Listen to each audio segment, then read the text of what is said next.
প্রিয় ছাত্রছাত্রী, দশম শ্রেণীর যারা ছাত্রছাত্রী রয়েছে, তোমাদের ম্যাথ থেকে অংশীদারি কারবার কষে দেখি 14 প্রথম অঙ্কটি আমি কষে দেখাচ্ছি। কি আছে অঙ্কটি? আমি ও আমার বন্ধু মালা দুজনে যথাক্রমে 15,000 টাকা ও 25,000 টাকা দিয়ে একটি ব্যবসা শুরু করলাম। এক বছরে 16,800 টাকা লাভ হলে হিসেব করে দেখি আমরা কে কত টাকা পাবো। তাহলে কি করবো? আমি লিখে রেখেছি আগে থেকে আমার ও মালার মূলধনের অনুপাত 15,000 টাকা এবং 25,000 টাকা। তাহলে কি করব? এইটা 0 0 0 তিনটে শূন্যকে একসঙ্গে কেটে নেব।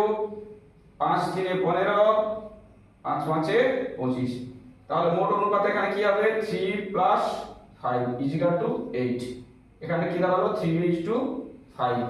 তাহলে এবার লভ্যাংশ কত হয়েছে? না 16,800। লভ্যাংশ থেকে আমার পাওনা কত? না 3/8 * 800। কাটাকাটি করে নেব। =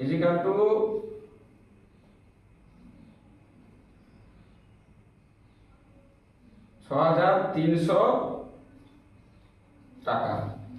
আর এবার মালা কত পাবে?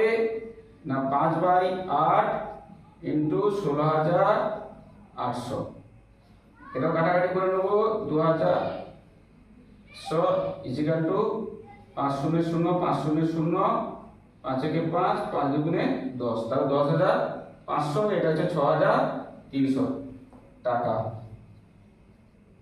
এটা হলো উত্তর। তাহলে লভ্যাংশটা কত ছিল? 16,800। এটা হলো কিনা আগে দেখে নিতে হবে। 16,500 300 800। যদি এটা পড়ে যায় তাহলে অঙ্কটা ঠিক আছে। যদি তোমাদের কোনো বুঝতে অসুবিধা থাকে তাহলে তোমরা কমেন্ট করবে। আর যদি তোমরা বুঝতে পারো, পরের ভিডিও পাওয়ার জন্য ভিডিওটার পাশে সাবস্ক্রাইব করে ফলো দিয়ে পাশে থাকবে।